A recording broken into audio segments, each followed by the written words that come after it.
This story is titled, My Wife Cheated on Me Over Table Tennis with My Best Friend, So I Took Revenge. Now she's jealous and begging to reconcile. Hey everyone, before we jump into today's video, I need your help.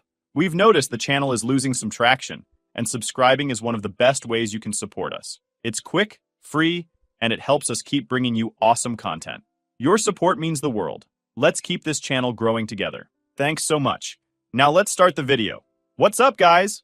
I've been on this app for years, scrolling through posts I never thought I'd relate to. But now I'm sitting in front of my laptop typing out something I can barely wrap my head around. This is the kind of thing that you think happens to other people, not me. For some background, me, 32 male, and my wife, Emily, 29 female, have been married for about 4 years. She's smart, caring, and we've always been that couple. You know, the kind of team where we had each other's backs no matter what. I thought I knew her inside and out. We didn't have kids yet, still figuring out timing and all that, but we were steady. Life wasn't perfect, but it felt good enough. Enters Mike. Mike, 33 male, is an old college buddy of mine. We're not see each other every weekend close, but he's the kind of guy I'd trust with my car, my secrets, or my life. Solid dude. So a while back, maybe 8 months ago, Mike comes over for dinner. We're catching up, joking around, when he brings up this new hobby he's gotten into. Table tennis. Wait, like ping pong? I ask, laughing a little. Nah, man, Mike says. It's a whole sport. Pro leagues, tournaments, strategy, everything. He starts showing us videos on his phone. I'm still half thinking he's messing with me, but Emily? She's into it. Like, really into it. She's asking him questions about the players, how tournaments work, the training they do, stuff I wouldn't have thought twice about. I remember looking over at her, and she's got this huge smile on her face. I had no idea it was so intense, she says. Mike looks thrilled someone's actually listening to him rant about this stuff. That should have been it. Mike leaves, I poke fun at him for being the most passionate ping pong player I know, and life moves on. But nah. This is where everything started going sideways. The next day, I catch Emily watching a table tennis match on her phone. Still thinking about Mike's videos, huh? I ask. She laughs it off. It's kind of interesting, though. Like, look at how fast they play. It's ridiculous. I didn't think much of it. People go down YouTube rabbit holes all the time, right? I mean, I've watched 3 hours of marble racing just because it popped up on my feed. I figured it'd pass. It didn't. Over the next couple of weeks, it was like Emily became a whole new person. She'd come home from work, kick off her shoes, and instantly plop on the couch to watch table tennis matches. Not Netflix. Not some random true crime doc. Table tennis. She started dropping player names like she was some kind of expert. Have you heard of Ma Long? He's basically unbeatable. I'd nod along, trying to act interested because, well, she was clearly excited about it. At first, I thought it was funny. Like, how does someone just wake up one day and become a table tennis superfan? I even joked, you gonna join a league or something? But Emily wasn't laughing. It's a real sport, Adam. These guys work harder than most athletes. She wasn't wrong, I guess, but it was getting weird. One night, we're getting ready for bed, and I notice she's still scrolling her phone, earbuds in, smiling like a kid. What are you watching now? I ask. Just highlights from a tournament Mike told me about, she says. Mike. The name hit me weird. He'd come up more than I was comfortable with lately. But Mike was my friend, and Emily was just into something new. End of story. Except it wasn't. Emily's little hobby started snowballing into something way bigger than I could have expected. And trust me, I didn't see it coming because who the hell obsesses over table tennis, right? But here we are. I'd started coming home, and she'd be mid-match, eyes glued to the screen like she was watching the Super Bowl. Who's winning? I'd joke, just to feel part of whatever she had going on. Shu Shin is killing it, she'd say, without looking up. I had no idea who the hell Shu Shin was, but cool. Good for him, I guess. But here's where things started getting off. Emily wasn't just watching table tennis anymore. She was studying it.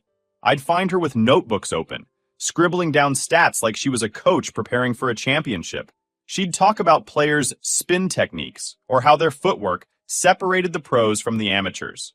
I didn't even know footwork mattered in ping pong, but apparently it's life and death to her. At first, I chalked it up to her needing a new focus. Emily's always struggled with anxiety, and hobbies helped her feel grounded. I wanted to be supportive. If table tennis helped her escape or made her happy, who was I to argue? But things got weirder. Then, she started talking about Mike more. Mike said there's this huge online community for fans. He told me about these forums where people break down matches, share tips. It's wild. she said one night over dinner. Wait, you're chatting with Mike on forums now? I asked. No, he just pointed me to some good ones, she replied quickly. He knows a lot about this stuff, so he's helping me understand it better. I let it slide. I mean, Mike's a friend, right? If he wanted to share his weird ping pong knowledge with Emily, that was his business. But something about it didn't sit right. She'd never taken up a hobby this hard before, let alone one that tied back to another guy. My friend. Then there was the money thing. About a month into her new obsession, I noticed some weird withdrawals from our account. Nothing huge, like $25 here, $50 there. At first, I assumed it was random stuff, groceries, coffee, whatever. But it added up, and I got curious. Hey, Em, what's this charge for TT Player Fund? I asked one day, looking at my banking app. She barely looked up. Oh, it's a donation site. Some table tennis players need funding to compete in tournaments. You're donating to ping pong players now? I asked, laughing a little. They're not ping pong players, Adam. They're athletes. And yeah, they don't have big sponsors, so fans help out. Mike told me about it. It's kinda cool. There was Mike again. All right, I said, shrugging it off. I didn't love the idea of our money going to random people with paddles, but I figured it wasn't worth a fight. But over time, those withdrawals started getting bigger. $75, $100. I brought it up again, and this time I didn't let it slide. What's going on, Emily? What's with these transfers? I asked. She rolled her eyes, like I was the one acting out of line. It's not a big deal, Adam. You spend money on dumb stuff too. Yeah? Well, I'm not sending it to random strangers. I shot back, sharper this time. She glared at me for a second before going quiet, like she'd decided it wasn't worth answering. I waited for her to say something, anything, but she just walked out of the room. I told myself to drop it because I hated where that argument was going, but deep down, I knew something was off. Then it got worse. A few weeks later, Emily started working late all the time. Out of nowhere, she'd text me at 6 p.m. with, hey, staying late at the office, or meeting a coworker for dinner, work stuff. I wasn't buying it. One night, I confronted her. Emily, what's really going on? You think I don't notice all this late-night work suddenly popping up? She turned on me instantly. You're being paranoid, Adam, she said. It's just work. You don't need to overthink everything. That's not paranoia. You're acting weird, and I'm not going to pretend I don't see it. I shot back. She stared me down, frustrated, like I was the problem. And maybe I was starting to feel like I was the problem, like I was losing it. But I couldn't ignore it anymore. Emily was pulling away, and I wasn't going to sit back and let it happen. And Mike? He wasn't around much anymore. He wasn't texting me like he used to. And when I reached out, he was always busy. We used to hang out every other weekend, but suddenly it was like I'd been cut out. I thought maybe it was a coincidence. Maybe work had him tied up too. But then, one night, everything shifted. I came home late from work, around 8:30 p.m. Emily was in the living room, headphones in, watching something on her laptop. I walked up behind her, ready to say hi when I saw the screen. It wasn't a match. It was a FaceTime call. And on the other end, Mike. Emily noticed me before I could say anything and slammed her laptop shut like a kid getting caught watching something they shouldn't. What are you doing? I asked, trying to keep my voice calm. Nothing, she said quickly, standing up. Just, Mike was showing me a tournament bracket. I didn't think it was a big deal. A FaceTime call? That's not nothing, Emily? I said, staring at her. She avoided my eyes. You're overreacting, Adam. I didn't think I had to run every conversation I have with Mike by you. And there it was, Mike again. I didn't say anything after that. I just stood there for a second, glaring at her. She got nervous. I was letting her words hang in the air, and then I turned and walked out. No yelling, no accusations, just me, trying to keep my cool. I ended up in the kitchen, sitting in the dark. I must have sat there for an hour, staring at nothing, trying to wrap my head around it. Emily wasn't just into table tennis. I just got that feeling that she was into Mike. I didn't have solid proof, not yet, but every instinct I had was screaming at me that something was off. And if I was wrong, fine. I'd rather be careful than clueless. So I started paying attention. I watched her, casually at first, like I wasn't really looking. I noticed how her phone was always face down or out of reach, how she'd laugh at texts but never tell me why. I clocked the sudden late nights and those dinner meetings that didn't quite add up. I wasn't crazy. I knew what I was seeing. It was just a matter of time before I could prove it. Trust me, I wanted to be wrong. I wanted it to be nothing, just two people geeking out over a hobby I didn't get. But you know when something doesn't sit right in your gut? Yeah, that feeling. Now, around this time, Mike and I basically stopped talking. It wasn't a conscious decision on my end. I just figured he was busy. And honestly, Things felt awkward since the FaceTime thing, but part of me started wondering if he was the one pulling away. I mean, this was one of my oldest friends. Why would he go quiet unless he had something to hide? Then there was Emily's work schedule. I put that in quotes because it was getting suspicious. She'd never been the type to put in extra hours unless she had to, but suddenly it was happening all the time. Late meeting tonight. Don't wait up, she'd text me. Or, grabbing dinner with Sarah after work? She's going through some stuff. Sarah was her coworker. Seemed believable, but after that FaceTime, I started wondering if Sarah even existed. One night, Emily came home at almost 11 p.m. I was sitting on the couch pretending to watch TV, but really, I was waiting. Hey, sorry I'm so late, she said, tossing her bag on the counter. Sarah and I lost track of time. Where'd you go? I asked, keeping my tone light. She froze for half a second. I swear it was just half a second, but it was enough. That new Italian place near her apartment. It was good.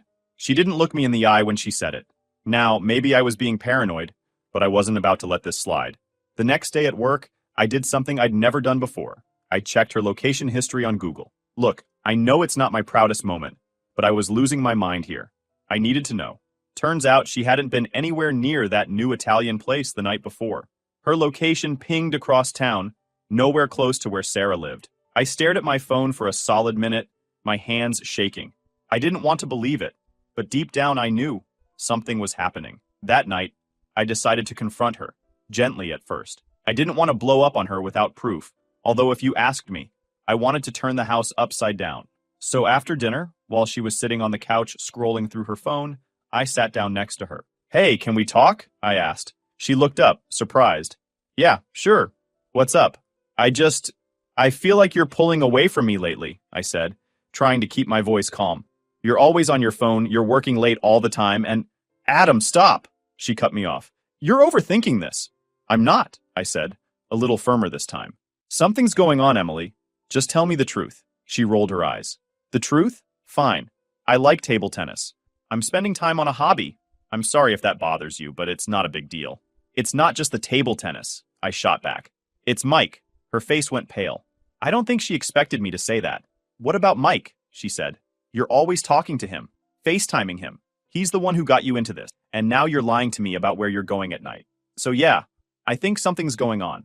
Emily stood up, shaking her head like I was crazy. You're being ridiculous. Mike is your friend. Why would I lie about this? I can't believe you don't trust me.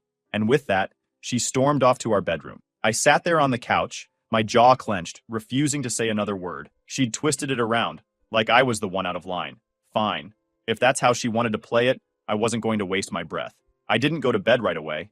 I stayed in the living room, scrolling through my phone, while my mind ran 100 miles an hour. Eventually, I crashed on the couch, not because I couldn't sleep next to her. I just didn't want to. The next morning, I kept my distance. No good morning, no small talk. I got up, grabbed my stuff, and left for work early. If she noticed, she didn't say a word. But I wasn't about to play nice or pretend everything was fine. Not until I figured out what the hell was really going on. The next day, I decided to call Mike. If there was anyone who could clear this up, it was him. Hey man, I said when he picked up. Been a while, how's it going? There was a weird pause before he answered. Good. Busy, you know? What's up? I hesitated, then went for it. Have you been talking to Emily a lot lately? Mike's voice got tight. What do you mean? I mean, she's really into this table tennis thing, and she said you've been helping her out. I don't know, man. It feels weird. Another pause. Then he laughed, like a forced, awkward laugh. Come on, Adam. It's just table tennis. Don't make it weird. There it was again. Don't make it weird. Like I was the problem.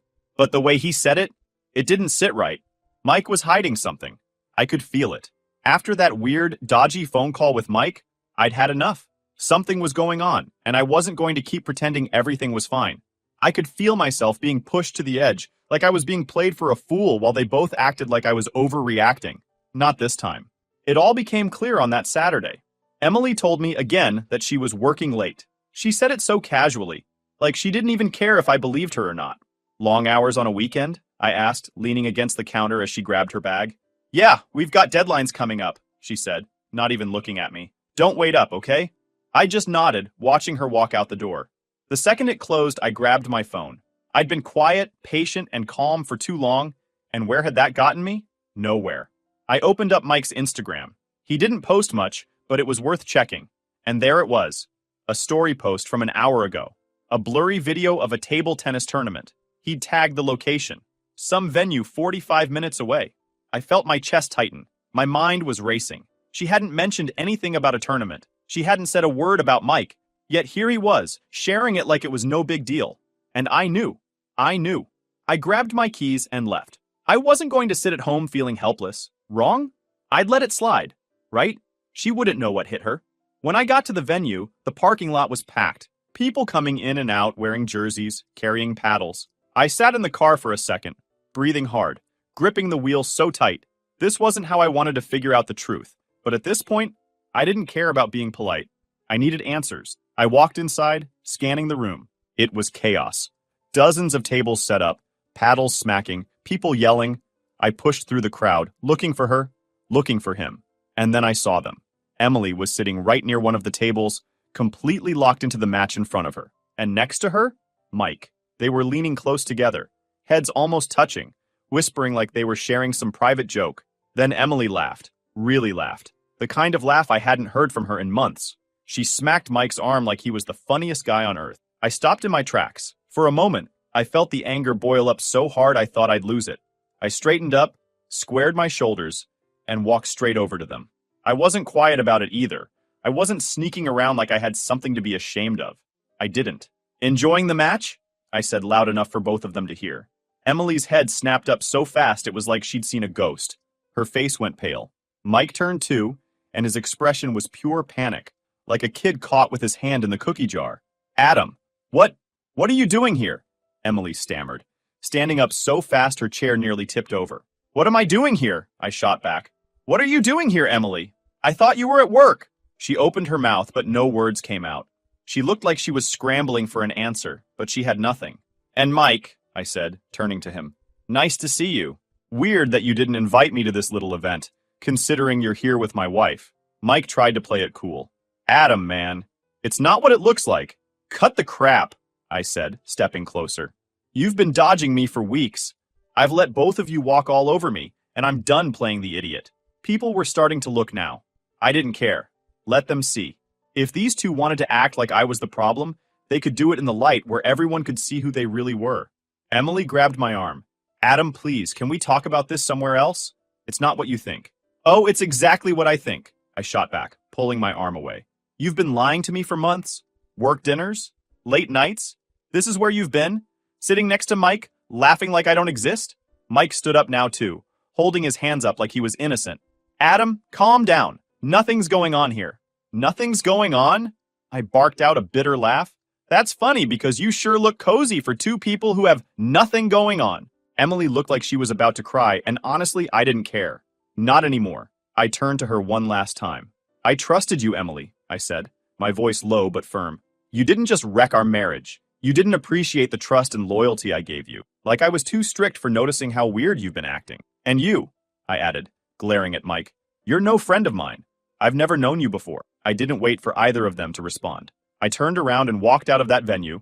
I didn't yell. I didn't break down. I just left. And let me tell you, walking out of there, I felt a mix of anger, sadness, and relief. Relief because I wasn't crazy. My gut was right all along, and for the first time in months, I felt like I was taking my power back. Emily could explain herself all she wanted. Mike could deny it until it was thrown in his face. I didn't need them to admit anything. The truth was written all over their faces. I wish I could say I drove home feeling victorious, like I'd won something, but I didn't. The truth of what I'd seen, what I'd felt, was too heavy to let me feel anything but anger and a deep, gnawing sadness. Still, I stood my ground. I didn't let them gaslight me, didn't let them spin some half-baked excuse. For once, they were the ones scrambling for words. When I got home, I sat in the silence of the living room, staring at the wall. I had no idea how to process it. The woman I'd married, the woman I'd trusted with everything, was sneaking off to table tennis tournaments with my best friend. It sounded so ridiculous I almost laughed, but there was nothing funny about it. About an hour later, I heard the front door open. Emily. Adam? She called out softly, like she wasn't sure if I'd still be here. I didn't answer. She found me sitting on the couch, arms crossed, staring straight ahead. She stood there for a second, probably hoping I'd be the first to speak, but I wasn't giving her an inch. Finally, she sighed and sat across from me. Can we talk? There's nothing to talk about. I said flatly, not even looking at her. Adam, it's not what you think, she started, her voice shaky. I know it looks bad, but Mike and I, we're just friends, that's all. I swear. Do you honestly think I'm that stupid? I snapped, finally looking her in the eye. I've been watching this for months, Emily. The lies, the late nights, the way you light up every time his name comes up. You FaceTime him behind my back. You laugh with him like you haven't laughed with me in months.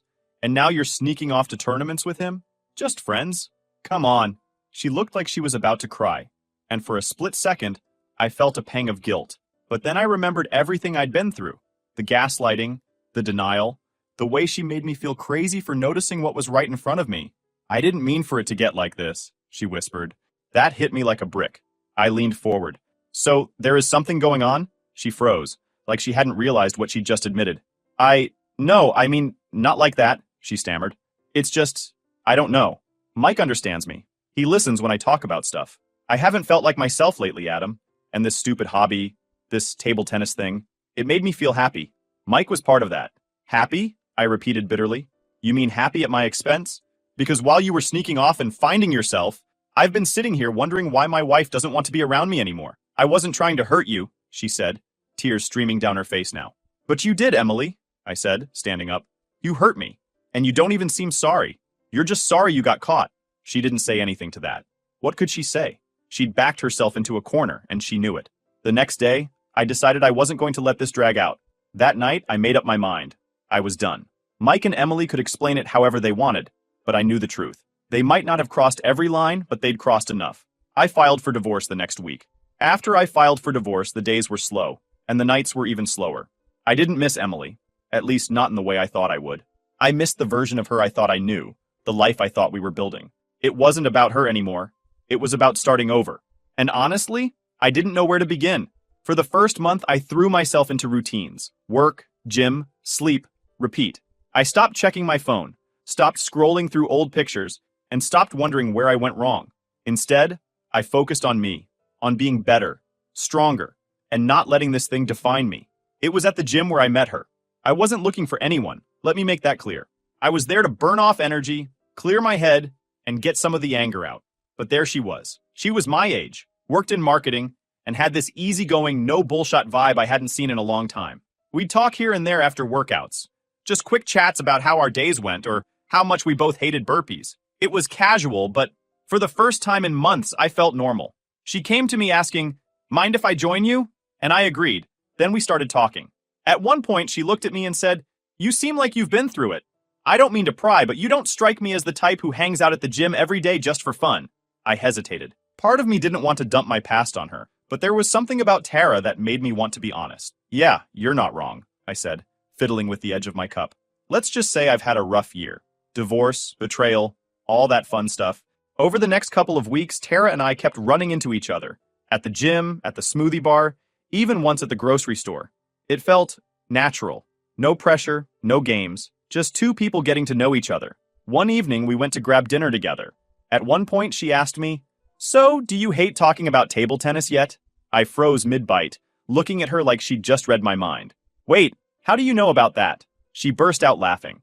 "Relax. You told me you went through some betrayal, so I figured it was something dumb and random, like table tennis.